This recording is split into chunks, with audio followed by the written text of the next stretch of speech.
Promised on day one, repeated over and over when he was running for president, that he would lower costs on day one.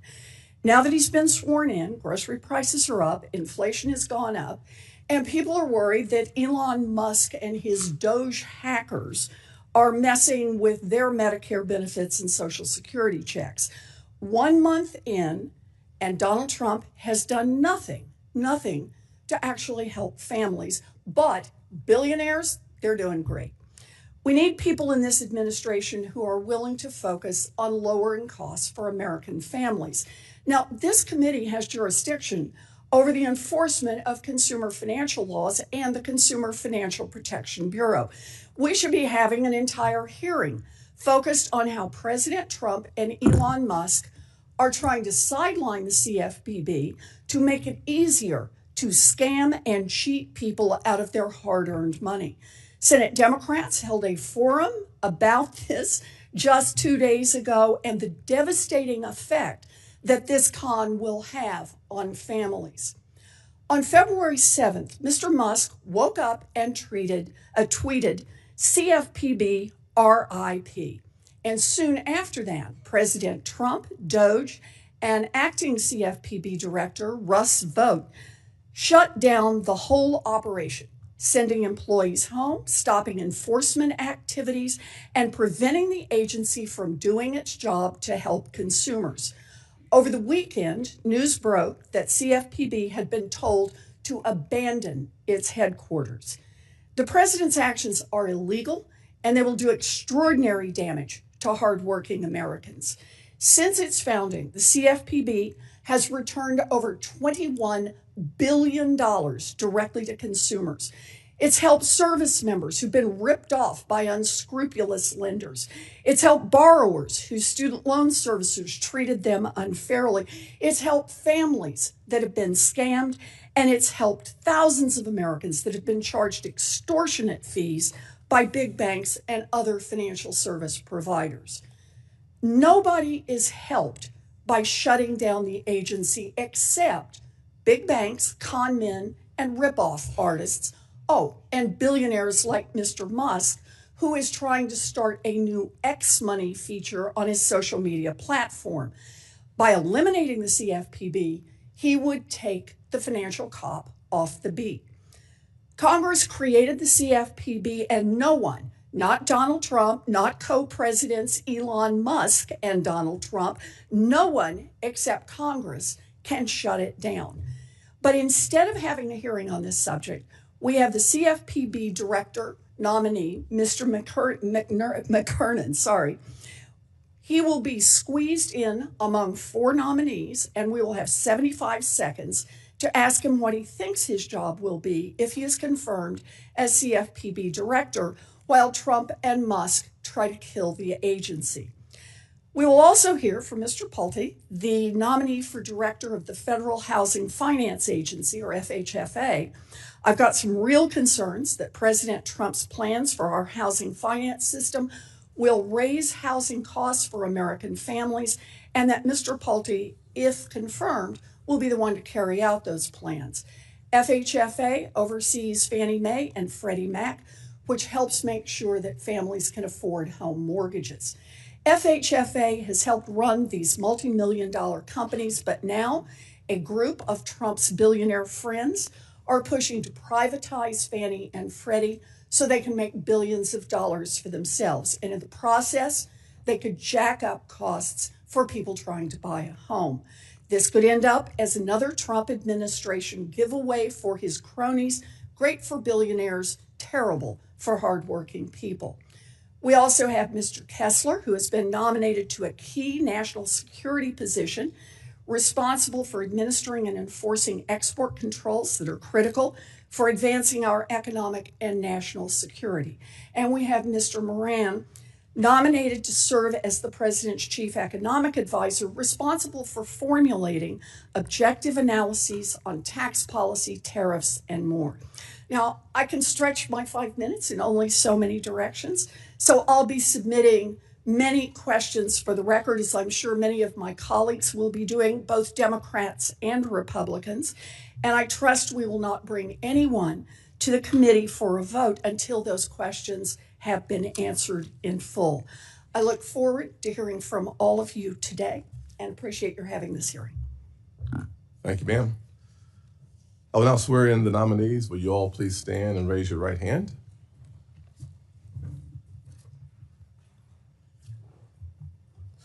Do you swear or affirm that the testimony that you are about to give is the truth, the whole truth, and nothing but the truth, so help you God? Do you agree to appear and testify before any duly constituted committee of the United States Senate? You may sit down. Thank you. Your written testimony, your written statements will be made part of the record in its entirety. Please keep your oral comments to 5 minutes. Dr. Myron, you are now recognized. Thank you very much, Senator Scott, for the very kind introduction. Ranking Member Warren, distinguished members of the committee, it is an honor surpassing any I ever expected to be here before you today as President Trump's nominee to lead his Council of Economic Advisors. It has been a privilege getting to know many of you through this process, learning your concerns and the concerns of your constituents, and I pledge that, if I earn your support, I will give my utmost for the American people, just as you do.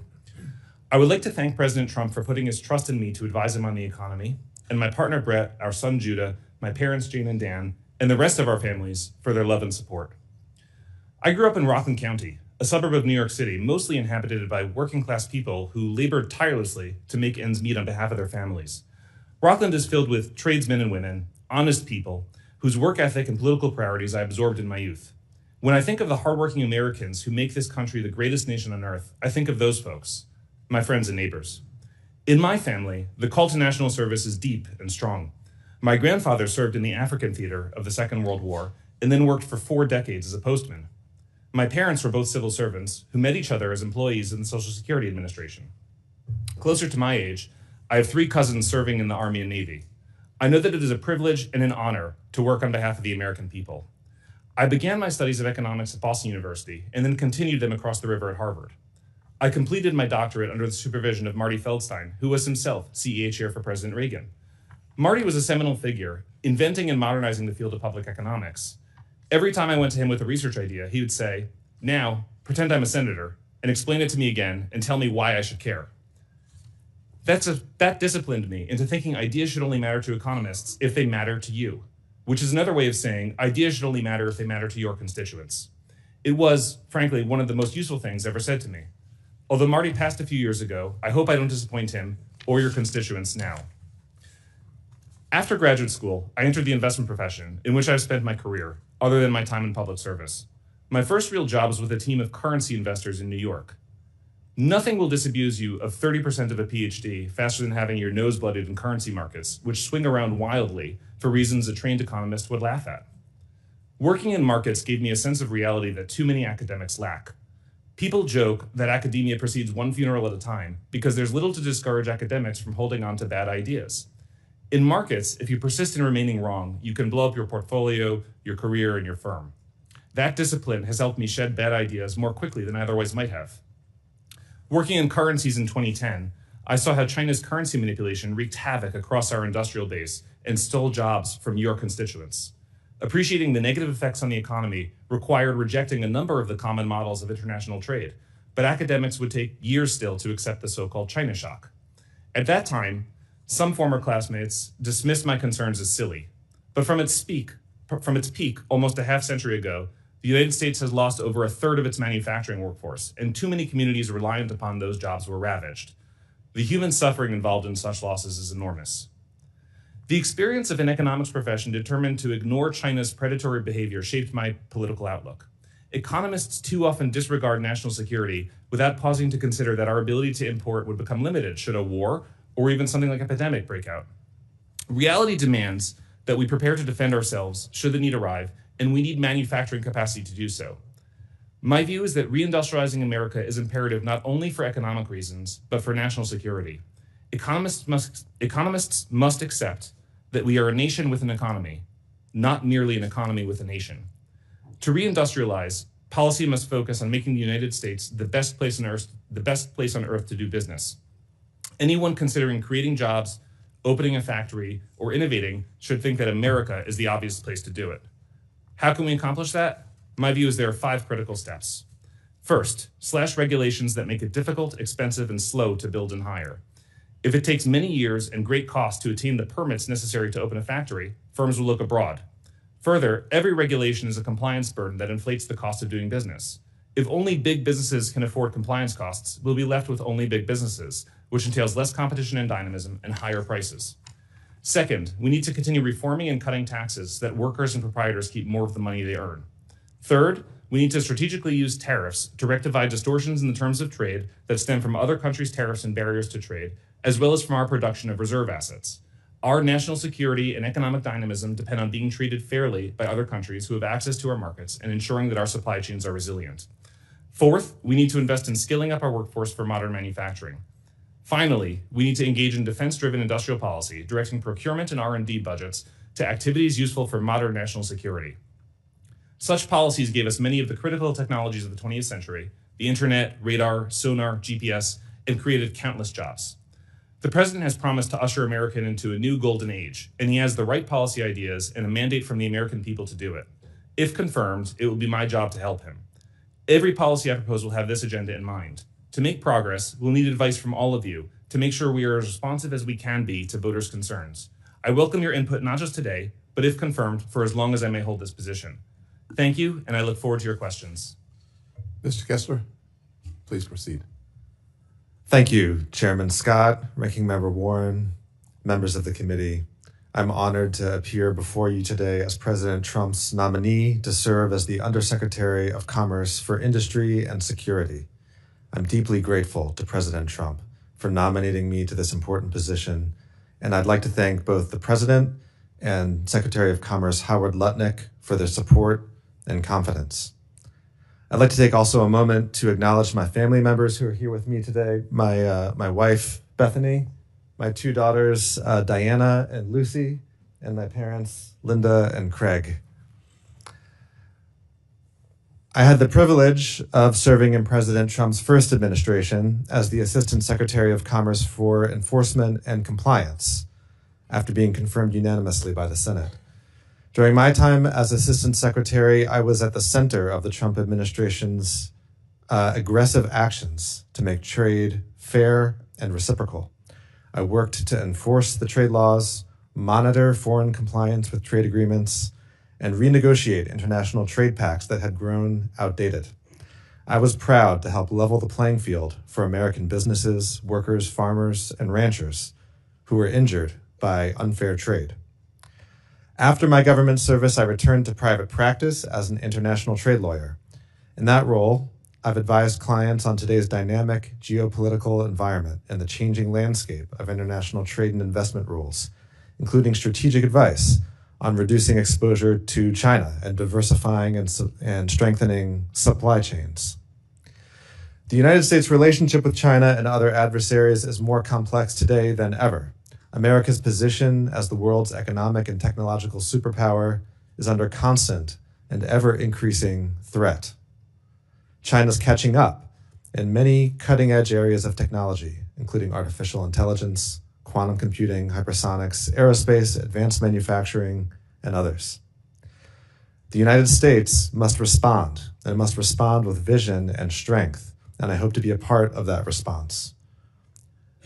The Department of Commerce's Bureau of Industry and Security, or BIS, is critical for keeping America safe, secure, and prosperous, and ensuring that we meet the challenges of the 21st century. Congress has recognized this and has given BIS powerful legal authorities.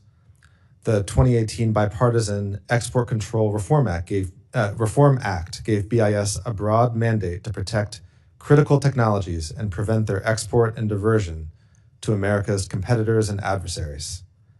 BIS has been working to fulfill this mandate, but it must do much more. BIS must adapt and keep pace with our adversaries, who are ever more sophisticated. If confirmed, I will seek to fully utilize the tools that Congress has given BIS, including both in administering and enforcing export controls. We need strong enforcement to deter noncompliance and to ensure that the rules accomplish their intended purpose. And at the same time, it is important for BIS to pursue a balanced approach and avoid unduly burdening or penalizing American companies and workers with overly complex rules. I am also mindful that diplomacy and international cooperation are an important element of effective export controls. It's critical to engage with America's partners and allies around the world to defend and promote America's technological leadership. Beyond export controls, BIS is also charged with administering other national security laws, including the Information and Communications Technology Services Rule and the associated regulations, Section 232 of the Trade Expansion Act of 1962, and parts of the Defense Production Act. If confirmed, I will seek to use the full array of legal authorities available to BIS to help keep America strong, secure, and prosperous. Finally, if confirmed, I hope to work closely with all of you, with the members of this committee, and with Congress as a whole to ensure that BIS is as effective and successful as possible. Thank you. Thank you very much for considering my nomination, and I look forward to answering your questions. Thank you. Mr. Pulte, please proceed. Thank you, Chairman Scott. Chairman Scott, Warren, and members of this committee, thank you for the honor of being here before you today as President Trump's nominee for Director of the Federal Housing Finance Agency. I am grateful for this opportunity to share my vision for the future of our country's housing finance system. First, I want to thank those of you who have met with me. Housing and safety and soundness of the housing market is a bipartisan issue, and I firmly believe that we must work together to address the severe housing challenges that our country faces. I'm grateful for my incredible wife, that's my dad, Diana Pulte, for her unwavering support, and to our 3 wonderful children. I would like to acknowledge my parents, Mark and Noreen Pulte, and my stepmother, Julie Pulte. I especially want to thank President Trump for entrusting me with this nomination and for President Trump's commitment to restoring the American dream of homeownership. My connection to housing began at a young age. While many children spent their weekends at sporting events, I spent my weekends on home building job sites with my father and my grandfather. From the ground up, I learned every aspect of housing, whether it was cleaning job sites, assisting in construction, or helping sell homes. From an early age, I developed a deep passion for home ownership and putting a roof over people's heads. This passion remains my driving force today, and it would guide my work if confirmed as FHFA director.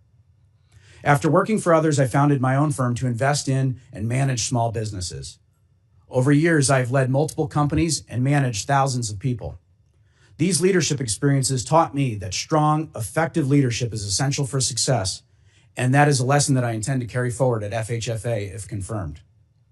Subsequently, I joined my grandfather's company, Pulte Homes, during a difficult period when poor management was threatening its future. I stepped in and worked with dedicated partners to revitalize the company. Today, Pulte Homes is more than 3 times the size from when I stepped in, and our efforts have ensured that the company continues to provide housing for hundreds of thousands of Americans. I have seen firsthand the devastating consequences of bad policy on housing and the economy. In 2008, the housing crash nearly destroyed our family's legacy housing company. In 2020, as a director of Pulte Homes, I witnessed how COVID-19 pandemic placed an enormous stress on the housing finance system. If confirmed, my #1 mission will be to strengthen and safeguard the housing finance system. Safe and sound housing markets are the foundation of American homeownership. Additionally, we must ensure that the limited home inventory in this country goes to Americans. Under President Trump's leadership in his first term, Americans were able to realize the American dream of homeownership through Fannie Mae and Freddie Mac.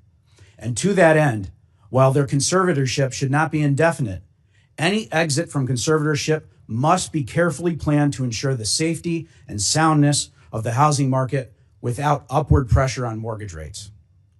In a nation where I have been given so much, I am committed to giving back. Over the years, I have contributed millions of dollars to families facing foreclosure and other critical needs, including but not limited to keeping people's utilities on and helping pay people's monthly mortgage payments to prevent foreclosure. During COVID, I launched Bailout Humans, part of Twitter philanthropy, to deliver real relief to families at risk of losing their home. I also started the nonprofit Blight Authority with Democrats and Republicans to remove dangerous buildings in underserved communities. Our efforts to remove blight lowered crime, arson, and drug activity. I believe all families should have the opportunity to raise their children in safe neighborhoods and safe homes. President Trump is a builder, and under President Trump's leadership, we will usher in the golden age of homeownership. It is time to begin building again in America. We stand at a pivotal moment in history, and I promise to approach this role with humility, dedication, and a commitment to President Trump's vision for this nation, ensuring that the dream of homeownership becomes a reality for as many Americans as possible. Thank you for your consideration, and I look forward to your questions. Thank you, sir. Mr. McKernan. Thank you, Mr. Chairman, ranking members, and members of this committee for this opportunity to appear before you today. It is a profound honor to be nominated by President Trump for this position, and I welcome this opportunity to advance the president's pro-growth agenda and his work to enhance excellence and accountability in government. My wife, Sapna Sharma, is here with me today. 7 years ago, we met here on the Hill when we were both starting out as congressional staffers. Today, we have two little ones, two little boys, and a third on the way. And together, she and I hope to instill in our children a shared love of this great country. I'm also supported today by my parents, Patrick and Victoria McKernan, who are here from East Tennessee, and my mother-in-law, Krishna Sharma, my brother, Paul, and his wife, Kenzie. I am forever grateful for their love and support. Over the last 2 years, I have served as a member of the FDIC's board of directors. During that eventful time, the FDIC navigated the second, third, and fourth largest bank failures in its history and the ensuing market stress. An outside investigation led by acting comptroller Sue and me into harassment and other misconduct at the FDIC, the launch of an effort to transform the FDIC's workplace, and several significant, sometimes contentious, rulemakings. I'm especially proud of my work at the FDIC to establish a culture of actual accountability. Before the FDIC, I held staff roles in the Senate, the Department of the Treasury, the FHFA, and even a short detail to the CFPB, all focused on the mortgage market, one of the key markets supervised by the CFPB. Through that work, I developed a detailed understanding of how the mortgage market works and the consumer protection laws that apply to it. Before public service, I spent more than 9 years as a lawyer in private practice focused on banking and consumer financial laws. That work included overseeing large teams investigating compliance issues at complex consumer financial companies. My legal career started just as the 2008 financial crisis was beginning. Watching that crisis unfold left me with an enduring conviction that we must have a financial regulatory system that works for everyday Americans. Consumer protection is critical to that end. All too often, however, the CFPB has gotten in the way of its own mission. It has acted in a politicized manner. It has pushed beyond the limits of its statutory authority.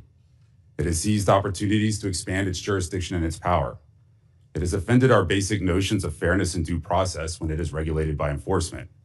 And it has harmed consumers through higher prices and reduced choice when it has failed to strike an appropriate balance between the costs and the benefits in prescribing new rules. Now, even if you don't agree with that view, it is clear that the CFPB suffers from a crisis of legitimacy. This must be corrected if the CFPBs that reliably do what it's supposed to do look out for the American consumer. To that noble end, the CFPB needs to be made accountable to our elected officials, and its past excesses need to come to an end. If confirmed, I will fully and faithfully execute the law. Under my watch, the CFPB will take all steps necessary to implement and enforce the federal consumer financial laws and perform each of its other statutorily assigned functions. But the CFPB will do this by centering its regulation on real risk to consumers and by focusing its enforcement on bad actors. Thank you for your consideration. I look forward to your questions. Thank you both, all, for being here with us this morning, and frankly, the last two for saving 1 minute and 58 seconds combined. So I really appreciate that. It's good news.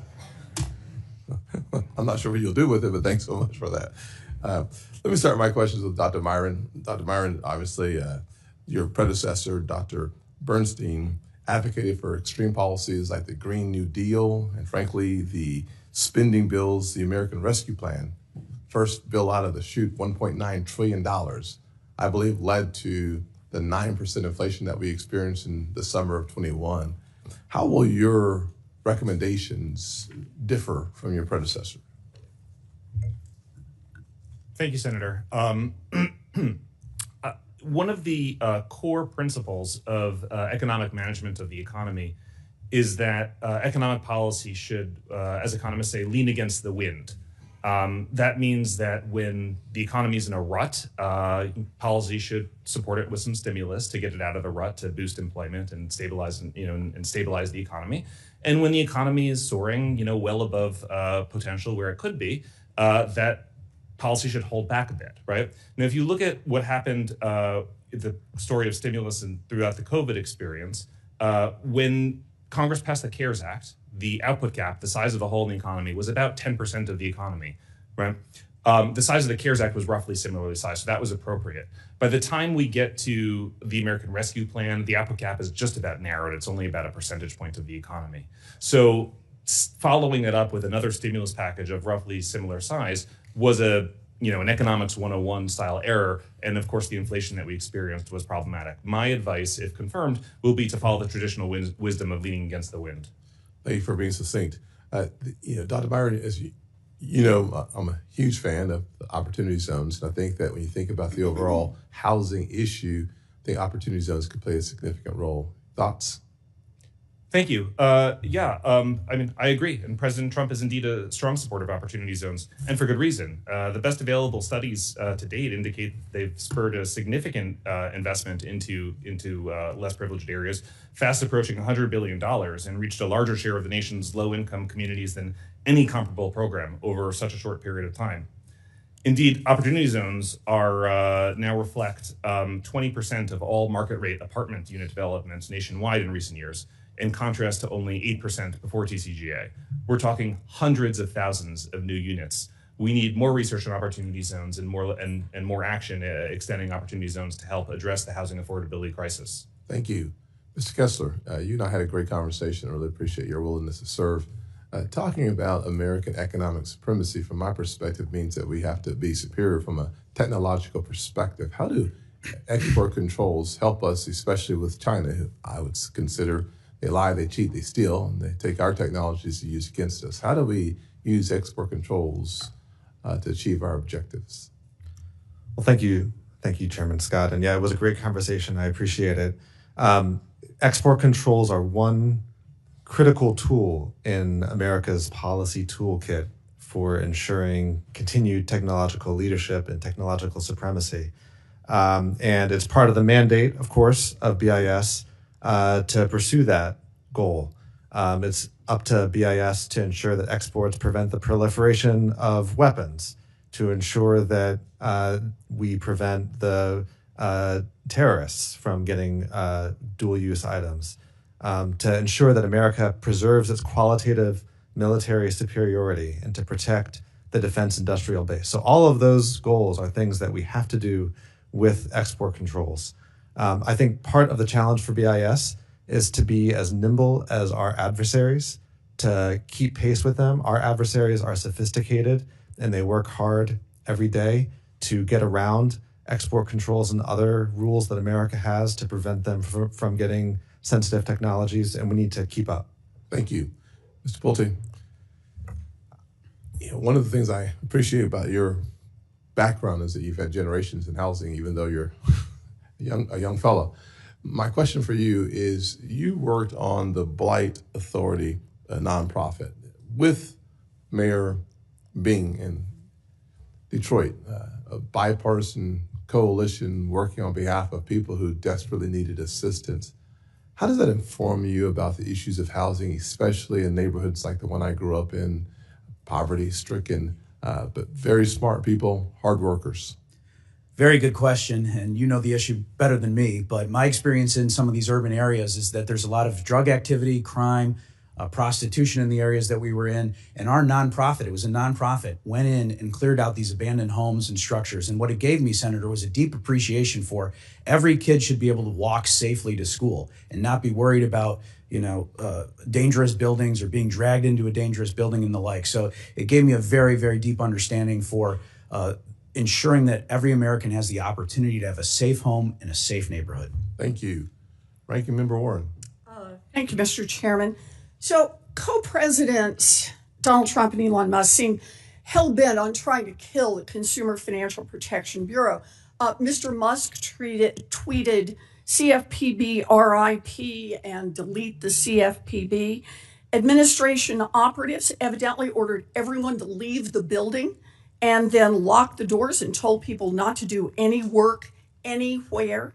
Now, Mr. McKernan, you've been nominated to run this agency where Elon Musk has told everyone to do nothing. You know, it kind of feels like you've been lined up to be the number one horse at the glue factory. So I just want to start with some basics here. Mr. McKernan, would you agree that running an agency means carrying out the core functions of that agency laid out in law? Yes, as the director, you are tasked with some very specific statutory responsibilities. Those are mandatory, not optional. Okay, well, let's talk about what it means then to follow the law. Congress writes the law, the executive branch carries out those laws, and the judicial branch is there to tell them if the administrative branches overstep their authorities. You know, it's kind of basic schoolhouse rock, separation of powers stuff. There are at least 88 specific obligations in the Dodd-Frank Act that the CFPB is legally obligated to perform. Congress doesn't suggest that the CFPB do these things or ask the CFPB to do these things. Congress mandates it. So let's hit some of the highlights.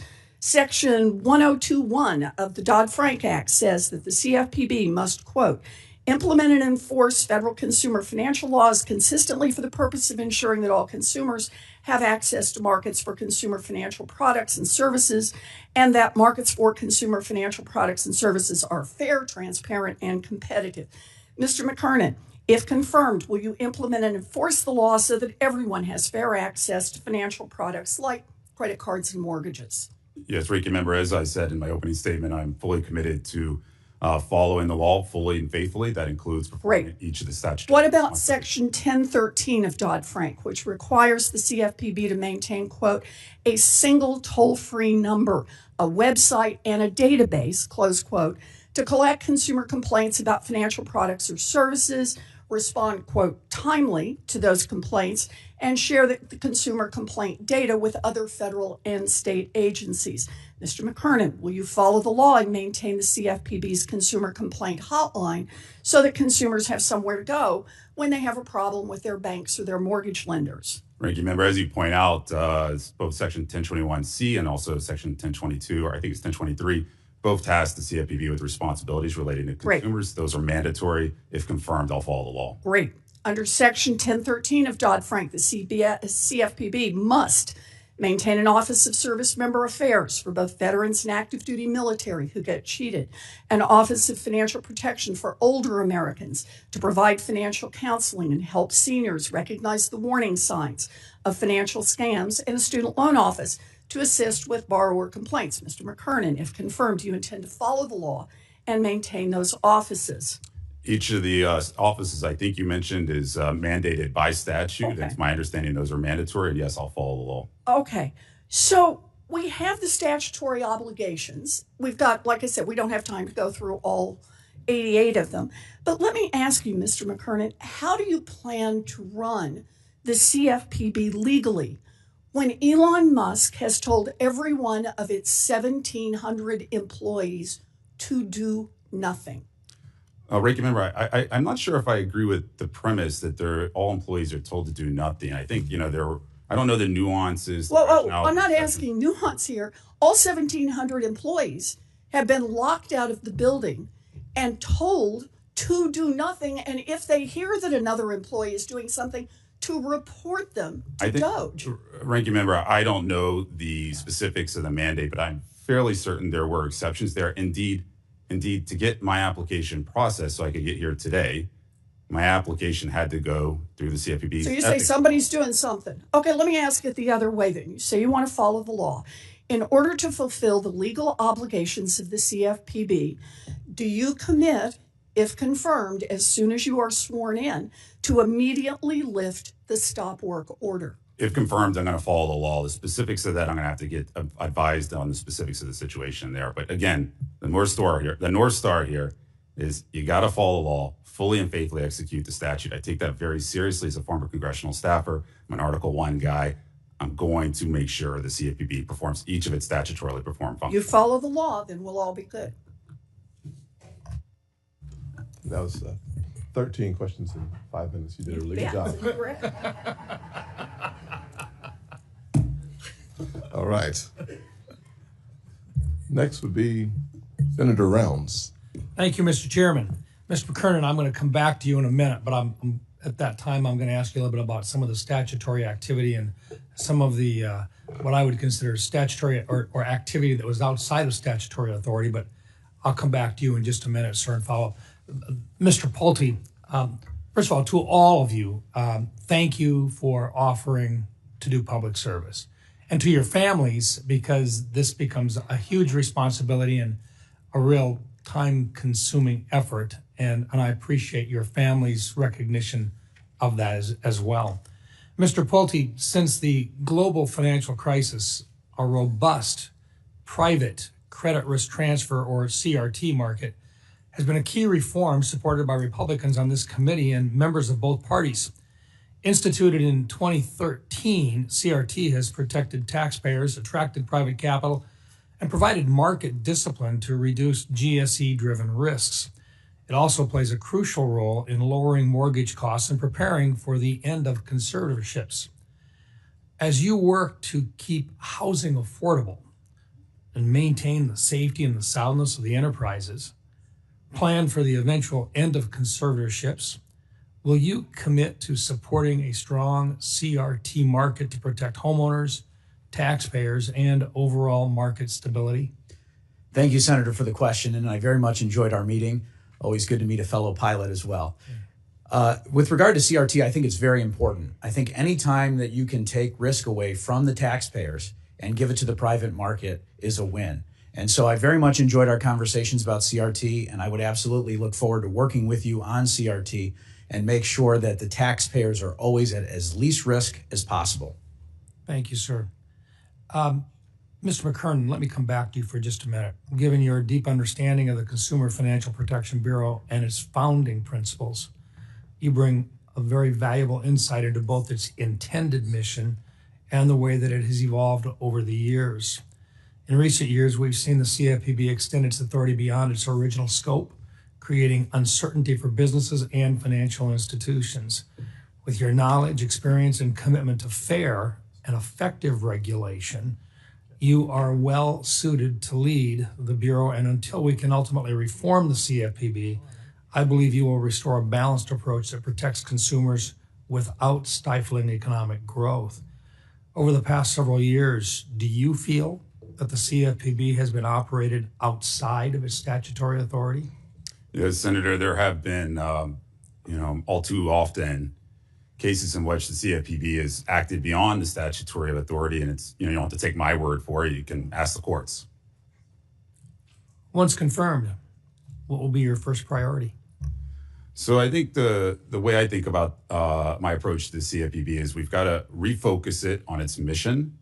We need to right-size it, make sure that we have an efficient CFPB, and we need to reinstate some accountability to our elected officials. A big part of the CFPB's problem has very little accountability either to Congress or to the president. I think that's part of the reason we've had these recurring episodes of the CFPB pushing the limits. I think it's really important that we instate some accountability.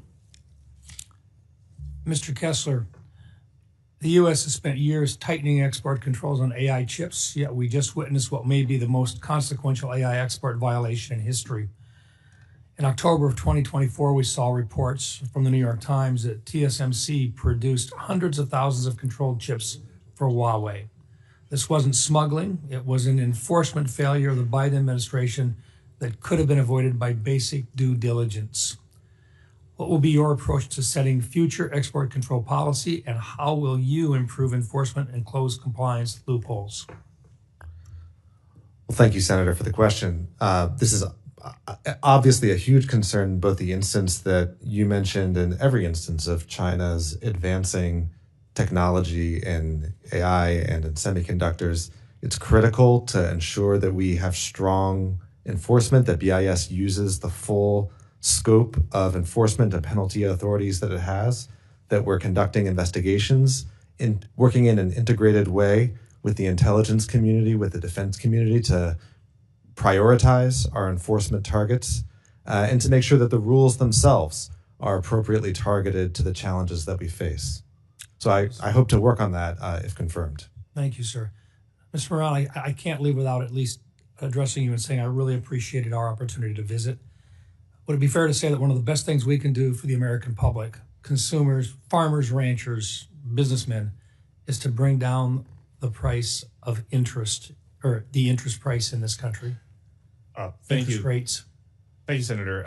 I couldn't agree more that would be profoundly important, not just for all the folks that you mentioned, but for all Americans who are pursuing the American dream.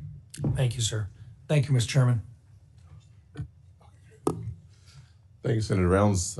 Next will be Senator Reed. Thank you very much, Mr. Chairman, and thank you, gentlemen. Mr. Pulte, when we were in the office, I asked about your support for the Housing Trust Fund, and you asked to have a chance to look more deeply into that, and I presume you've done that. The Housing Trust Fund is particularly important along with the Capital Magnet Fund because they're the only federal programs that build housing specifically for the lowest income Americans, and they are suffering homelessness at significant rates. So let me follow up. Will you commit to support the Housing Trust Fund and the Capital Magnet Fund? Thank you, Senator, for the question. I very much appreciated meeting with you and talking about affordable housing. As you know, that's also a very big passion of mine, and I look forward to working with you on that if confirmed. As you know, those are in the statute and the law, and I have every intention, and I will follow the law, and I will follow the statute.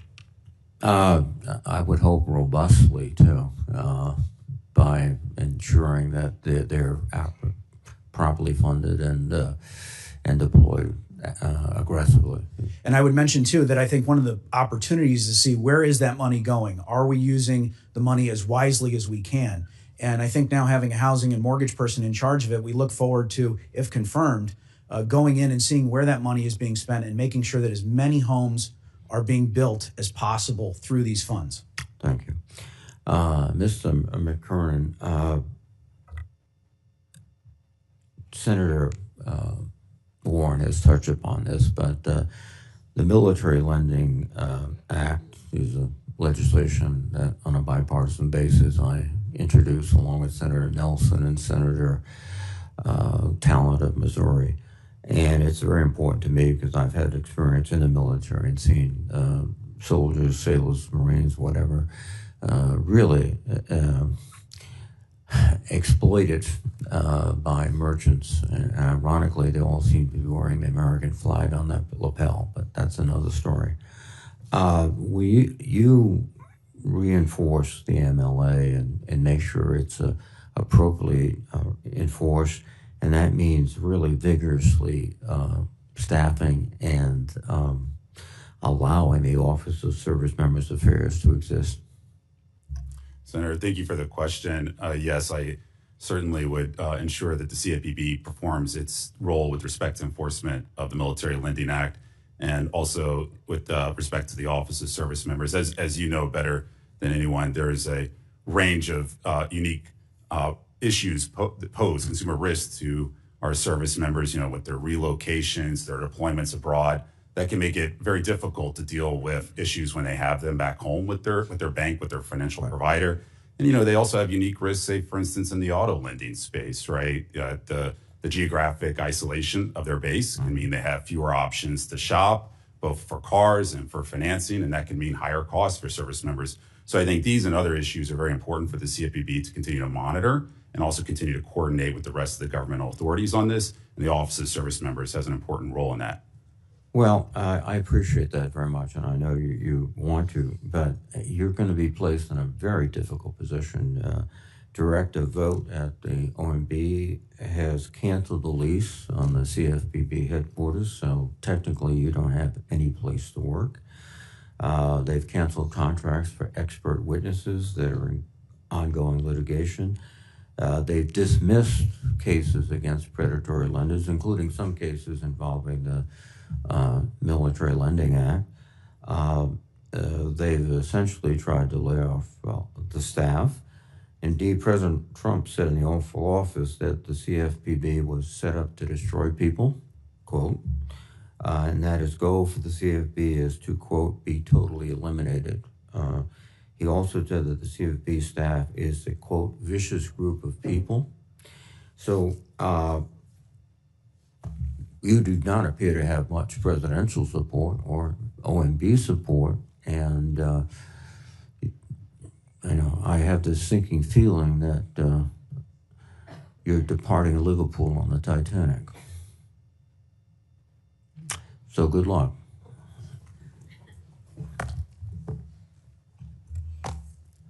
Thank you. And you left 20 seconds on the table. Thank you, sir. I'm going to yield it back because I'm sure my colleagues can use it. Thank you. Senator Tillis. Hello, Mr. McKernan, and I'm going to come to you, but to all the nominees, congratulations. You should take it as the honor that it is. I hope to get to some of you all, but Mr. McKernan, you're the sort of person that other people on the panel should appreciate because I suspect you're going to get most of the questions. I think some people would suggest that you lack experience. So I typically don't try to reduce things to yes or no answers, but I'd like to get some yes or no's with maybe a quick sentence on a couple of things because people say you just lack experience for the job. I disagree. Do you hold an undergraduate degree in economics as well as a JD? Yes, Senator. And that, I think, came from Duke? The JD. JD? Tennessee, proud volunteer for the. Do you have experience practicing law related to banking, financial services industry? Yes, Senator. 9 years. Give me an idea, I think, between 2007 and 2017? That's right. Well, 2007 to 2017, that's right, yes. Yeah. Do you have experience working on fair lending, consumer protection law involving areas such as Truth in Lending Act, the Real Estate Settlement Procedures Act, the Fair Debt Collection Practices Act, and the laws governing unfair, deceptive, and abusive acts or practices? Yes, Senator, did quite a bit of that work in private practice, and obviously in my 6 or 7 years focused on the mortgage markets, and then I oversee the enforcement committee at the FDIC, which includes a number of those laws. Mm-hmm. Do you have experience interpreting consumer financial protection laws? Yes, Senator. Any examples? Well, like I said, almost 10 years in private practice and then in the work at the FDIC, both dealing with supervisory matters that come before the board, but also the enforcement work and the enforcement committee. Do you have any experience related to mortgage markets, a key area of the CFPB's regulatory and supervisory jurisdiction? Yes, Senator. I work with Senator Corker, Senator Toomey, covering mostly housing finance mortgage issues. And then 2 years at FHFA, focused on mortgage finance issues. And then, of course, at the FDIC, we have quite a bit of mortgage activity. And do you have experience working with CFPB staff? Yes, I was detailed there for a short time while I was at FHFA. Do you have experience with senior leadership at the federal financial regulator? Yes, Senator. As a member of the board of directors, got to know a number of my counterparts and, of course, the folks at the FDIC. Do you have experience working and collaboratively with others in senior leadership positions at federal financial regulator, regardless of their political affiliation, to address complex banking and financial services issue? And give me an example if you can. Yeah, acting comptroller Sue and I partnered together to oversee the investigation to our workplace culture matters. I think that was an investigation that really earned a lot of respect on a bipartisan basis. And then I worked with Director Chopra to address gaps in the FDIC's monitoring of asset managers' large investments in our banking institutions. And maybe added to that, I know that I believe that the record indicates that you've also worked on workplace and cultural issues at the institution. Tell me a little bit about that. Yeah, after the Cleary Gottlieb report, I pushed quite hard for the FDIC board to take more of an active role in overseeing our cultural transformation efforts. A particular focus was trying to get us investigating some of the allegations of misconduct involving senior executives that had been identified by Cleary Gottlieb. That unfortunately it was about 5 months of debate, but we did eventually get those investigations started. You think the CFPB is a prudential regulator? No. Good answer. Mr. Pulte, I may come back to you, Mr. McKernan. Mr. Pulte, I had one question for you because of your deep experience in construction. I hear a lot of people talk about we need more inventory for affordable housing.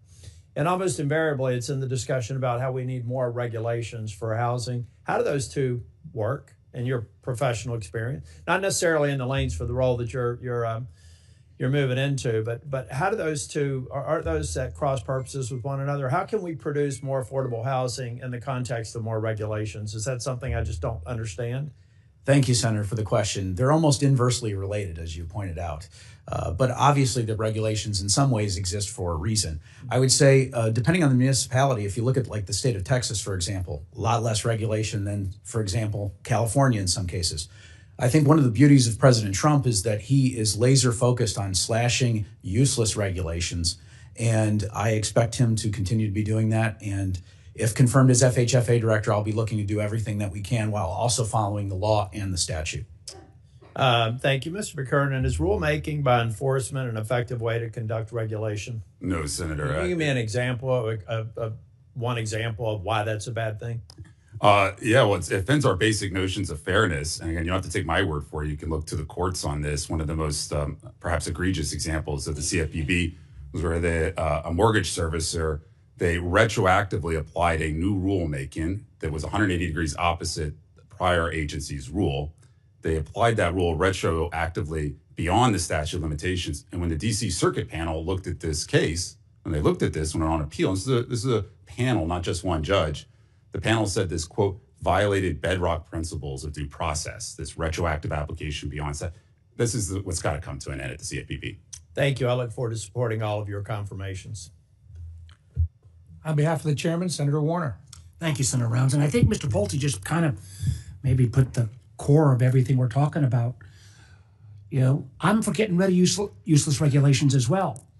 But the question is, what are useless regulations? And I think they're legitimate areas we can disagree on. I hate to kind of follow on my friend Senator Tillis, but Mr. McKernan, I enjoyed our conversation. And let me say for the record, you know, I enjoyed working with you, particularly during your time with Senator Corker. I thought you were fair. I thought you had a reasonable approach. I don't question your qualifications.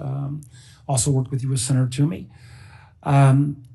I do want to echo something you said, and I hope you'll reconfirm in our conversation, that you didn't have a complete, you know, the way some of my colleagues think that everything the prior leadership at the CFPB did somehow was bad, that you did think that some of the predecessor policies like the data broker rules and privacy issues, CFPB had acted accordingly. Well, Senator, one thing I do commend Director Chopra on was his work to increase our attention on some of the very significant policy issues posed by data collection, whether it's data aggregators, data brokers, and you know there's privacy issues here. There's potentially national security issues here, and I think it's important that we, both in the regulated space and in the rest of our elected officials, continue to focus on this as these entities are collecting more and more data, and the analytics get more and more powerful. There's some real policy issues here, and I think Director Chopra was onto something by focusing. Well, and I hope again that comment that not everything bad in the last administration, not everything the last administration touched, even at CFPB, was bad, will not cost you votes on the majority side. But I do have to tell you, and Senator Reid was getting at this, I got folks that are terrified. I had a lady call the other day, didn't know whether she'd get money out of her bank anymore because of fear of consumer protections. I had somebody who had a mom scam for $80,000. I am hugely afraid of OMB Director Vogt's attempt to, frankly, terrorize, traumatize the federal workforce. And you know, Senator Reid gave the question. I'll give you a chance to answer it. You know, you're an independent agency. I remember very well how you were created, and it was a negotiation with then Senator Shelby, and it was frankly our Republican friends who said, let's not have it a new agency. Let's put it under the funding cycle of the Fed. But are you going to be able to stand up to Director Vogt? You got to enforce the law. Senator, I'm going to enforce the law. That's my commitment to you. That means performing each of the statutorily assigned responsibilities for the CFPB. And I will just say that, you know, I think my record speaks to my willingness to assert my point of view, and I'm not going to be, you know. Well, again, but this is going to be, this is the nub. I share the Senator Warren's view that, you know, Nobody elected Elon Musk and his Doge Bros. But you're going to have to stand up to this. And would you acknowledge again? And Senator Warren may have missed this, where the nominee actually acknowledged that under Director Chopra, good things occasionally happened. But we also at least acknowledge that the $20 billion returned to 195 million consumers was actually a good record from the CFPB. Well, Senator, I think it's important that we have redress to consumers. I think it's important that bad actors, repeat offenders, do have. How about I go to the Tom Tillis mode? That's a yes or no question. $20 billion back to consumers across America, good or bad? Senator, I don't think we should evaluate the success of the CFPB based on dollar numbers or enforcement count. That's like evaluating an official based on the number of fouls he calls during the game. We should evaluate the game on whether it's fair. We should evaluate the CFPB director based on whether we have fair. You're going the wrong direction. It bothers me if you can't say $20 billion back to American consumers based upon illicit activity. And listen, I'm, notoriously viewed as way too pro-banker on my side of the aisle. But you should. Let me just give you a little bit. Let me just give you a little coaching here. When my Republican colleagues tried desperately to get the ODNI director to acknowledge that Edward Snowden was a traitor, and the nominee couldn't bring herself to say those words. Think about that, and then getting $20 billion back in rebates to American consumers, good or bad? Senator, it is very important that we have customer redress as part of the remedies. That's one important just in its own right. You've got to make customers whole when they're harmed. You also have to keep the playing field level across market participants. And if bad actors are able to keep ill-gotten gains, then that gives them a competitive advantage. Just say yes. Restitution is good. But I am not going to get in the practice of evaluating the success of the Bureau based on dollar numbers. But the way we measure, I agree. The number of fouls called is not. But if there is a process, do you think part of that $20 billion was inappropriately returned? Were the institutions cheated out of that money? On restitution, I'm not aware of any that was. Okay, so then the answer would be yes. I just would like one last. I didn't get to you, Mr. Pulte, on we talked about GSE reform, and Mr. McKiernan it is a gnarly issue. Do not do this quickly for a tax pay for the reconciliation bill. If we're going to do an explicit guarantee, it's got to be paid for. Last point, I appreciate Senator Rounds, and there was a minute and a half given back. I noticed. I'm not going to go the whole minute and a half. You're pushing it a little bit. But I would just getting refer some ability here. So, Mr. McKiernan, as you look at the CFPB and you look at adequate staffing and right sizing, I would go back again to the Inspector General. Inspector General, what's this? 30 seconds. Inspector General concluded after the Signature Bank collapse that one of the reasons the FDIC screwed up in delays in supervisory activities was because there were shortfalls in terms of personnel at the agency. I hope you would take that lesson from the OIG at FDIC in your current job before you go willy-nilly and look at the workforce at the CFPB and bring the chainsaw approach. Thank you. And with that, Senator Kennedy. Mr. Pulte. Yes, sir. The Biden administration allowed borrowers to take out bigger mortgages than they can afford, didn't it? Senator, I do think that we need to make sure. Did it allow them to take out bigger mortgages than they can afford or not? I think sometimes people definitely do take out mortgages that they can't afford. Okay. In fact, 64% of the FHA borrowers last year exceeded the 43% debt-to-income ratio, didn't it? I would believe that to be true. I'm not familiar with that In statistic. fact, the FHA loan portfolio today is bigger than it was before the 2008 housing crisis, isn't it? I would believe that to be true, but FHFA would be under HUD, so I... And when people borrow more money than they can afford, many times they default. Is that true? That is true. And I'm not just picking on FHA. Fannie Mae and Freddie Mac have done this too, haven't they? Yes, sir. Now, normally when people borrow too much money, they default.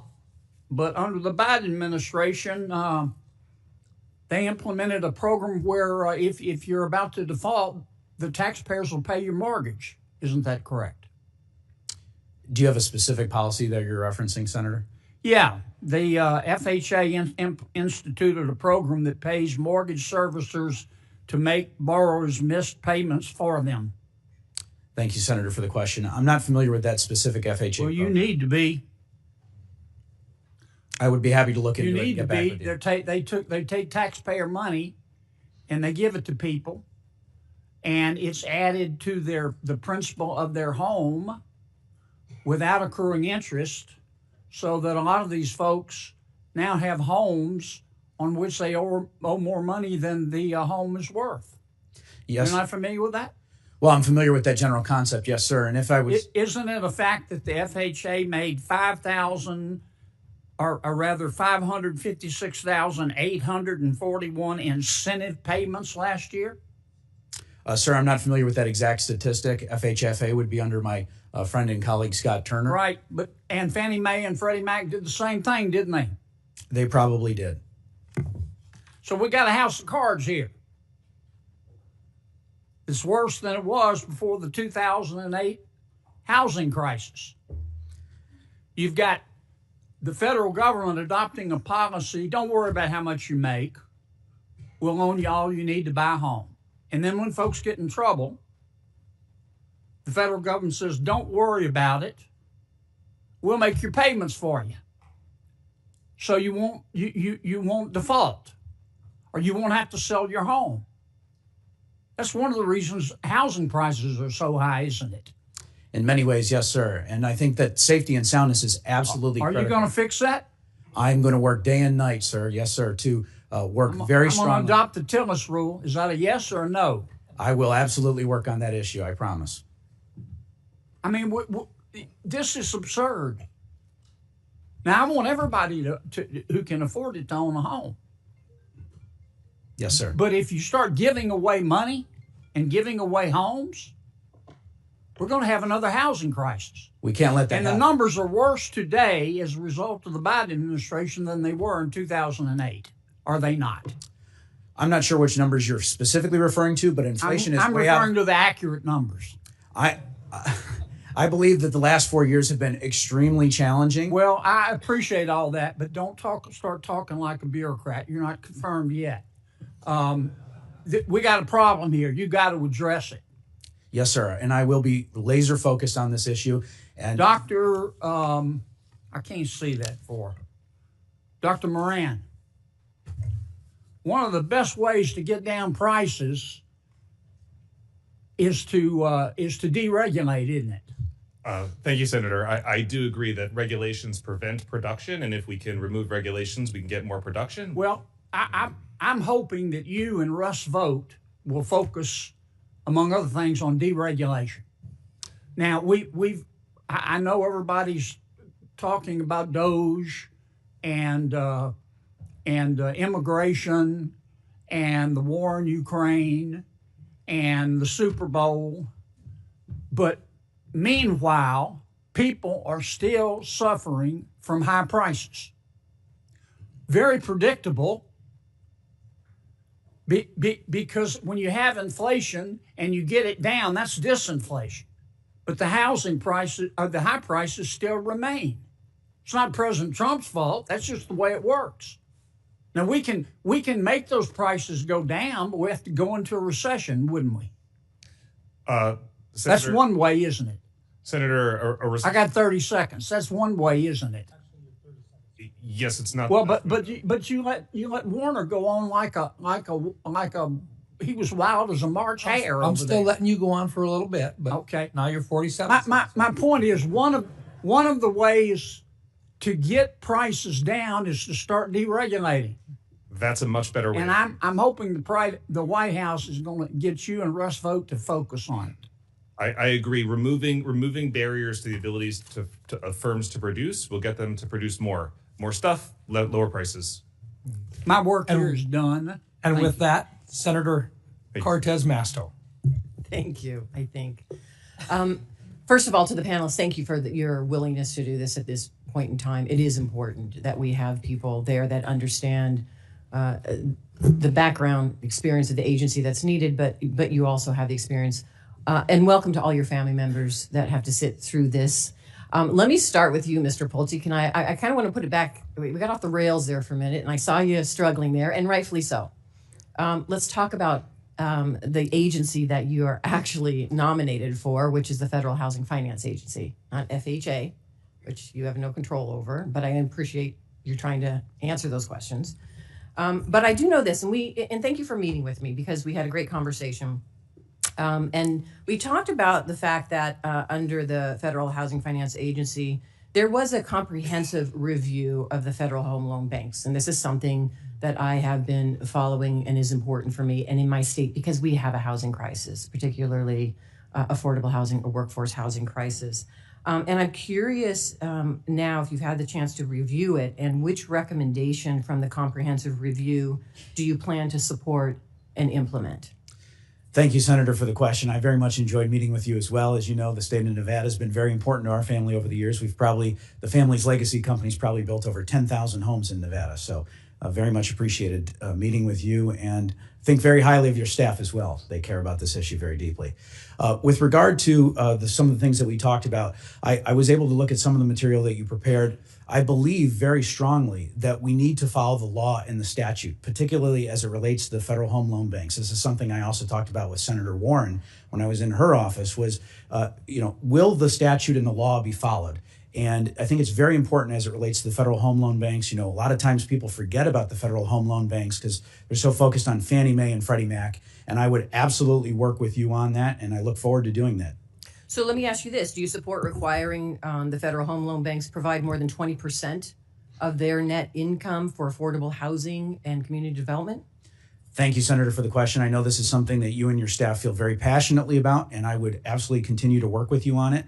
As it pertains to this issue, I will follow the law and follow the statute, and be open-minded with anything, including ideas that you have on this matter. But in terms of that question, I'd like the benefit of getting inside of the organization first, if confirmed, and then be able to give you a better answer to that question. Thank you. Mr. McKiernan, again, appreciate the opportunity to talk with you. Let me ask you a couple questions about the CFPB.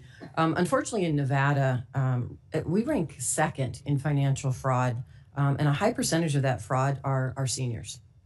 And I know I have concerns about the CFPB actually closing down the Office of Financial Protection for Older Americans. And so my question to you is, will you commit to restoring that office, specifically ensuring that the office is adequately staffed and meeting the legislative and regulatory and reporting requirements of the law so that we can protect older Americans? Senator, you're absolutely right around the unique risk posed to elderly Americans on the consumer side. As they age, they're more likely to accumulate medical debt that can subject them to aggressive collection tactics. There are, of course, some issues around cognitive decline that can make it harder to resolve their issues. And so, it is important that the CFPB continue to monitor those issues, devote enforcement and supervision resources to those ends, and coordinate with the other agencies. And as you point out, there is also a statutory responsibility to maintain this office that is helping to do that coordination and monitoring. So yes, I think consistent with what I said in my opening statement, I'm going to follow a law that includes performing each of the statutorily assigned responsibilities, and one of those is this office. So if the administration tells you to fire the people in that division, you're going to disagree with them, because the law says that office has to exist and it has to be staffed, and there has to be resources to seniors to protect them from fraud. Is that And right? we're going to make sure we have that office perform its statutory function. Okay. Let me ask you this. The law also requires the Consumer Bureau to maintain the confidentiality of information obtained from people and companies it supervises and supports. You know this. So what will you do to ensure that people who should not have access to private supervisory information and who have conflicts of interest, what will you do to ensure that they are prevented from accessing it?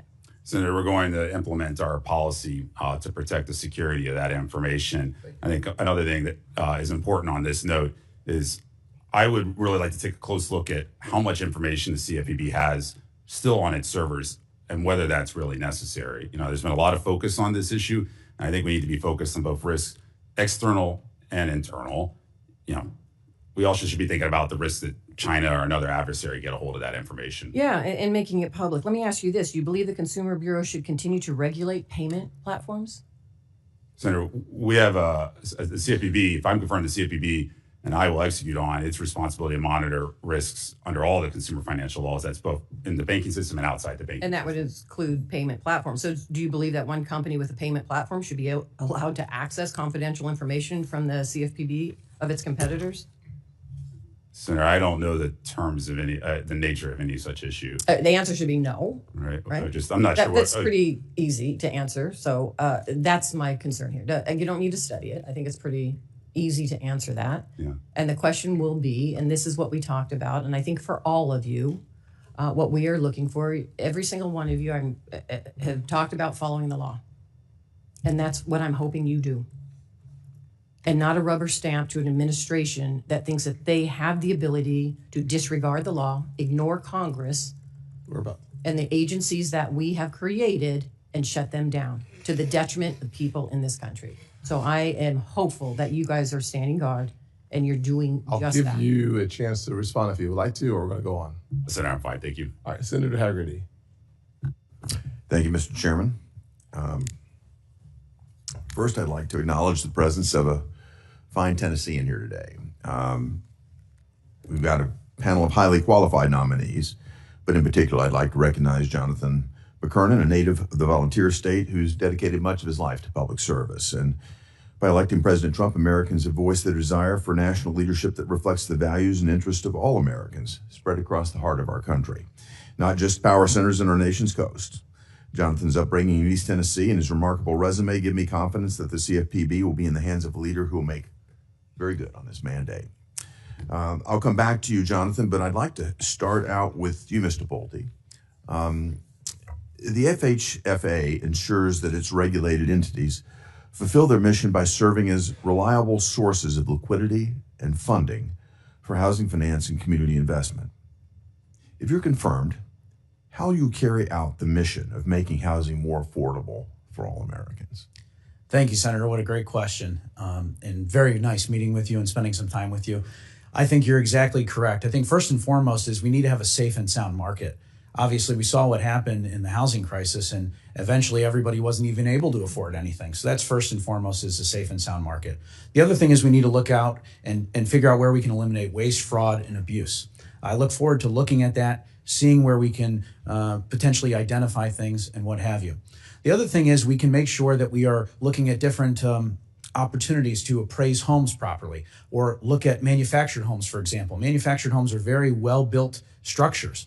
And if confirmed as FHFA director, I believe that there are really some great opportunities between my friend and colleague at HUD, Scott Turner, in terms of manufactured housing, as well as on the mortgage side at FHFA. So there's a lot of exciting things that we could do, Senator, and I look forward to working with you on some of the ideas we discussed. And a lot of the issues, a lot of the hurdles I think that you're going to find have to do with regulations that actually get in the way and impair the function of the market and increase cost on builders and impact in a negative way the available supply. So I'll look forward with working with you on that respect as well.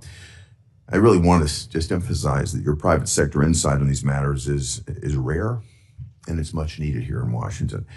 I understand the need for policy experts in agencies like the FHFA, but we also need leaders that have business backgrounds who deeply understand the industries that they interact with. And I think you've got a deep experience here that could really lend a lot to the agency. And I'd just like to ask you broadly, what are the most valuable leadership lessons that you've learned in your time in the housing industry, and how would you apply those as you take on this agency's challenge? Yes, sir. Thank you for the question. It's a great question. I would say that first and foremost, I'd like to go into the agency as well as understand with Fannie and Freddie Mac exactly the talent that we have. I understand that there's quite a bit of talent in this organization. You know, I was fortunate to be raised by my father and grandfather, both who were entrepreneurs. And I learned from my grandfather, whose company, which I eventually joined, which built over 800,000 homes across America. And so, Senator, there's a lot of lessons that I learned both in housing and in managing people, how to treat people, and how to provide for a roof over people's heads. And it's with that same spirit and dedication. You know, housing is in my blood. And I look forward to really bringing that into the agency if confirmed. and ensuring that as many Americans as possible can have the American dream. Right now, costs are just so out of control, Senator. This needs to be fixed. I look forward to seeing your energy. I think it's contagious, and I look forward to your inspiration in an agency that we want to see function well. Mr. McKernan, I'm going to come back to you now. Dodd-Frank established, in my view, an undemocratic and seriously flawed funding structure for the CFPB. And I think it's important to clarify the statutory authorities here. Acting Director Russell Vought has requested no funds from the Federal Reserve for the coming fiscal quarter, partly because the CFPB's current balance is excessive. In your view, did the Acting Director break the law? Senator, let me say first, thank you for the very kind words. To appreciate that. We're going to have to let the courts decide that, but I don't see a legal issue there. Nor do I. So to confirm, the CFPB director has sole discretion to assess the needs of the Bureau and make funding requests accordingly, so long as the request abides by statutorily prescribed funding caps. Is that correct? Yes, Senator. I thought so. So Acting Director Russell Vought isn't doing anything unlawful or unusual. In my view, he's simply exercising the authorities given to him by the Democrats who architected Dodd-Frank and the CFPB's funding structure in the first place. There's a glaring double standard here. Progressives are gleeful when a Democrat administration appoints a CFPB director who unaccountably advances their partisan agenda and spends an eye-watering amount of money. Then, when Americans entrust a Republican administration and a Republican director to lead the agency, Democrats suddenly panic and complain that the Bureau is being operated unaccountably, even though both administrations are operating under the exact same structure. For years, I've led legislative proposals to bring greater accountability to the CFPB. If they're true concerns, I urge my colleagues to work with me on real structural reforms. Otherwise, these cries of rogue leadership to the CFPB will just continue to fall on deaf ears. So I hope that we'll have an opportunity to find a way forward on a bipartisan basis to address this concern. Thank you, Mr. McKernan. Senator Warnock. Thank you very much, Mr. Chairman. Congress created the Consumer Financial Protection Bureau, the CFPB, in the wake of the financial crisis, during which Americans saw Wall Street bankers get bailed out, while millions of working folks lost their jobs, their homes, their retirements, their life savings. That's the situation out of which the CFPB emerged. Mr. McKernan, thank you. I enjoyed our meeting yesterday. Good to meet you.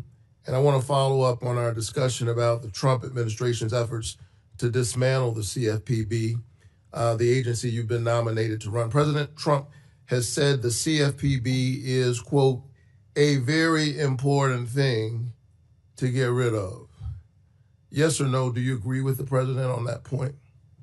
Senator, as I've said, the CFPB is a product of statute. That is a question for our elected officials. It's a yes or no question. Do you agree that it's a very good thing to get rid of? Senator, I think our elected officials decide normative questions like that.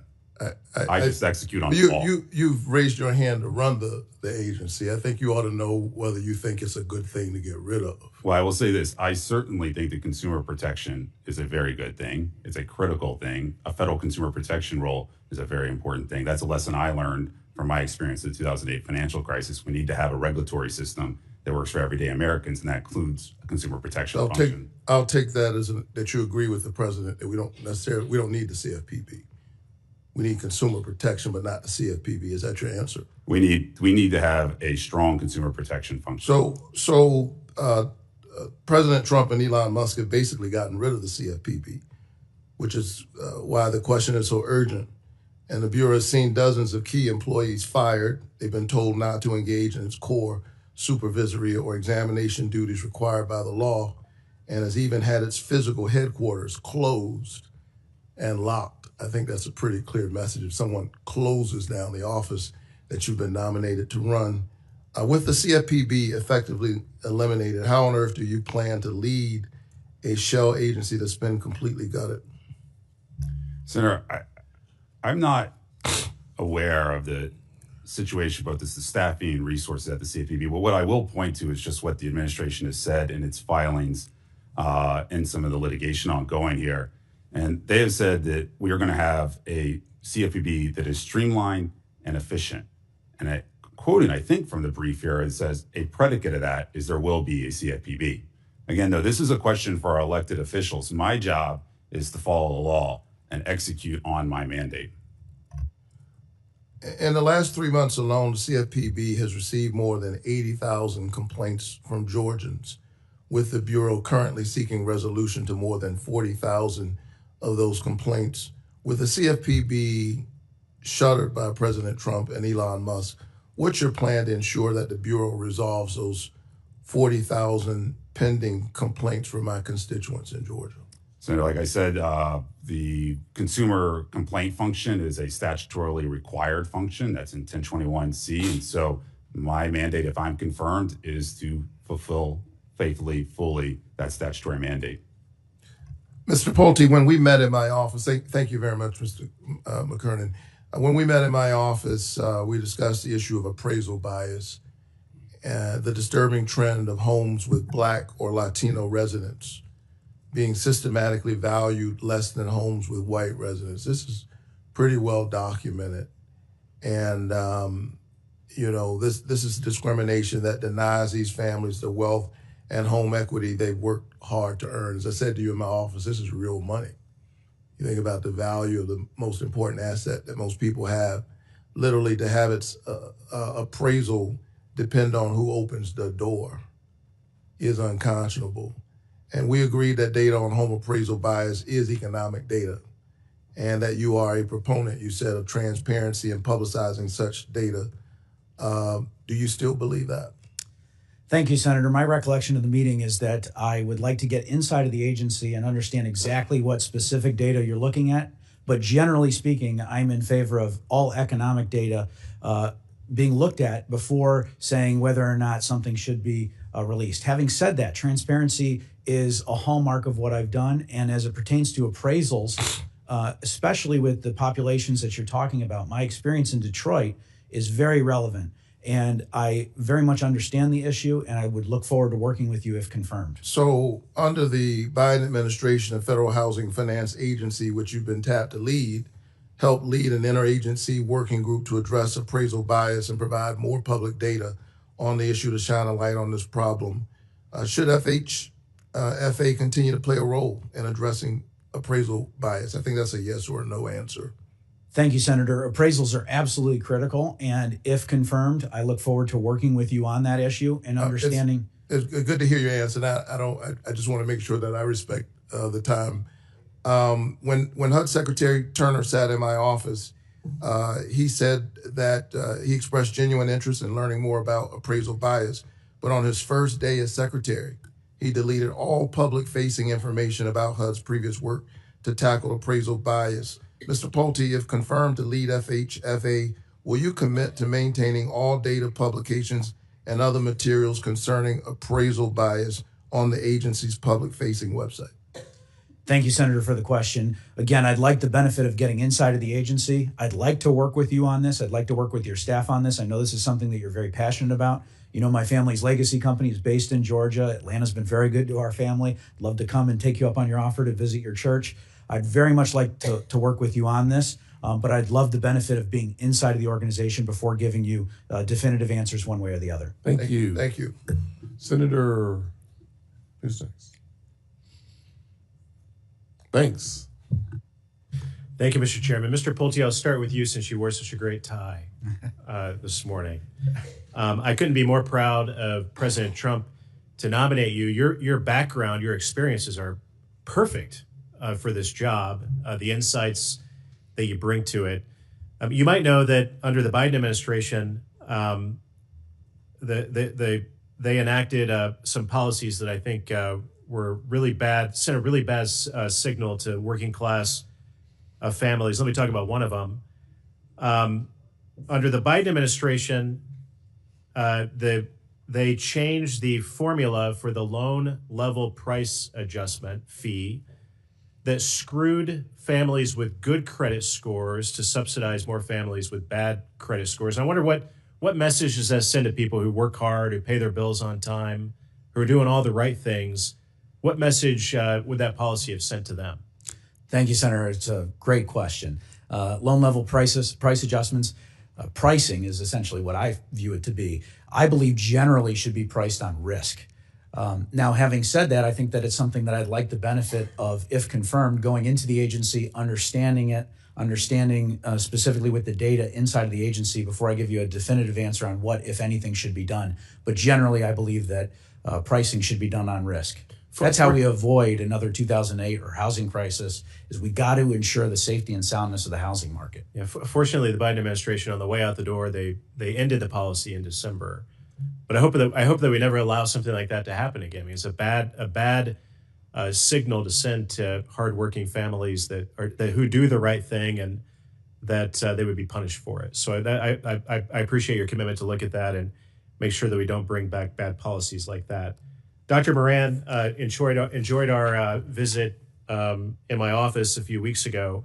As you know, this week Apple announced its plans to invest $500 billion in the United States, creating over 20,000 jobs, especially in advanced manufacturing. I wonder, what role do you think that the president's tariff policies played in that announcement?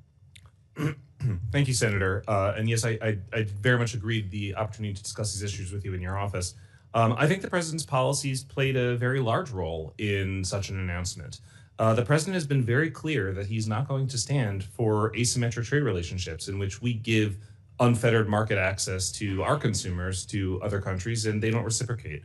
And he's made clear that he's going to stand up for American workers and American firms.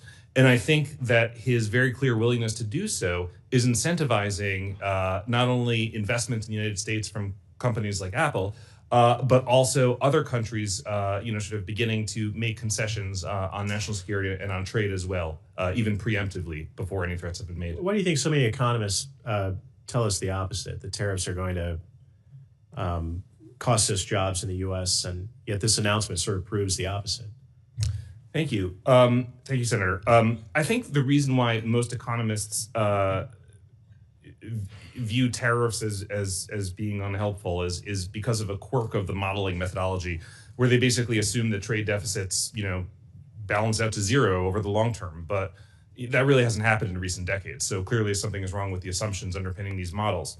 Indeed, if we review the history of tariffs, we see that in the 19th century, the average tariff rate on dutiable imports was in excess of 40% for most of the latter half of the 19th century, and the average tariff rate on all imports was in excess of 30%.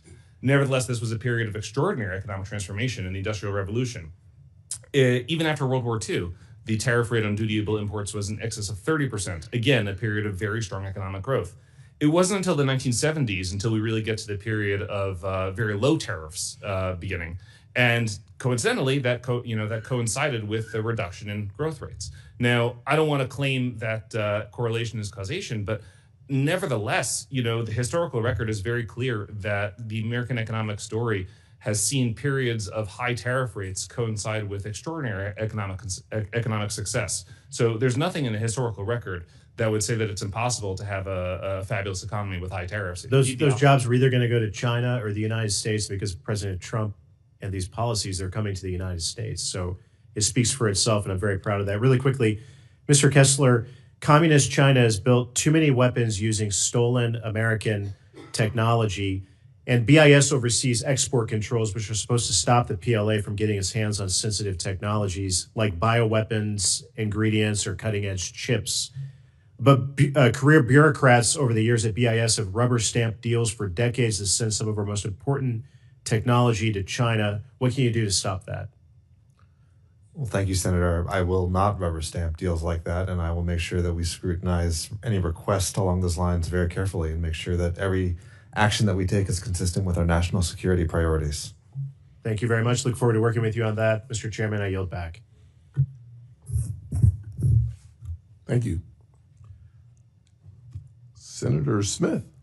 Thank you, Chair Scott and Ranking Member Warren, and thanks to all of our panelists for being here today. I appreciate that, and your families also, welcome. I'm going to start with Mr. McKernan and then get to Mr. Pulte if I have time. The Trump administration, Mr. McKernan, the Trump administration and Republicans in Congress have repeatedly attacked the CFPB and challenged, even undermined, its legitimacy, branding it as this rogue partisan agency that is out of control.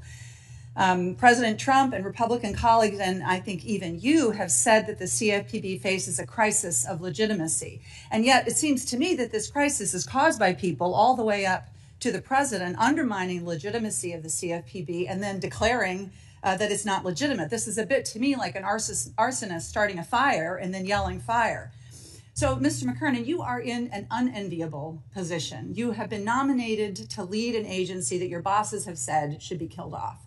Elon Musk has been said that the CFPB should rest in peace. And I have to say, I listened to your responses to Senator Warner, and it also bothers me that you couldn't say straight up that returning $21 billion in money stolen from American consumers, you couldn't just say that that was a good thing. So I want to dive in on this a little bit. Do you think that requiring $80 million in illegal overdraft fees to be refunded to service members and veterans was a rogue action or a partisan action? That was something the CFPB accomplished.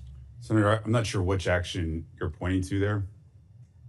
Well, the CFPB required $80 million in illegal overdraft fees to be refunded to service members and veterans. If they were illegal overdraft fees, then certainly they needed to be refunded. Yesterday, you and I spoke about Wells Fargo, one of the largest banks in the world. The CFPB required them to compensate consumers for the harm they incurred when their houses had been foreclosed on and vehicles repossessed through no fault of their own. Is that a rogue action or a partisan action, do you think? If there was illegal conduct there, then certainly the enforcement action is supported. I just don't know the facts of that case. So you can't say that you trust that the CFPB had the correct finding there? On that particular case, I've not looked at both sides of it. Okay. When we spoke yesterday, you told me, I asked about the many lawsuits that are pending before the CFPB and what you thought would happen to them, and you assured me that you would review these lawsuits.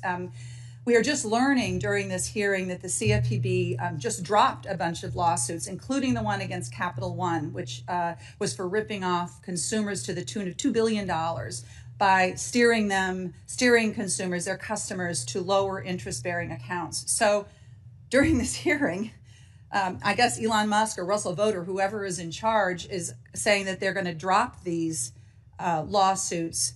And how do you respond to this? I mean, this makes me question, like, who's really going to be in charge of the CFPB if this is what's happening while your nomination is being considered?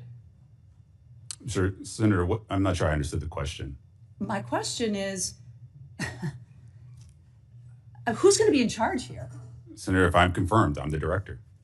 Well, it's not clear to me, because at the moment that we're sitting here talking about you taking on this responsibility, Russell Vought or others are dismissing lawsuits that you just told me you were going to have the opportunity to review before they were dismissed.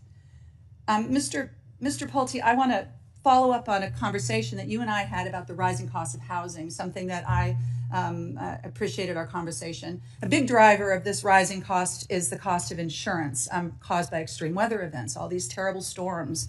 In Minnesota, working families are struggling to manage almost a 40% increase in home insurance rates. And Minnesota is pretty lucky compared to other states like California and Florida, where hundreds of thousands of homeowners have been dropped from their insurance. So I want to ask you, I think this is putting a huge financial risk on families. Could you talk to me a bit about how you think the rising cost of home insurance and the lack of insurance availability, what impact that has on affordability? Thank you very much, Senator. It's a great question. In the state of Minnesota, we have mutual friends, and our family's legacy business has done a lot of work in Minnesota over the years, and you guys have really done a lot of good things in Minnesota as it relates to affordable housing.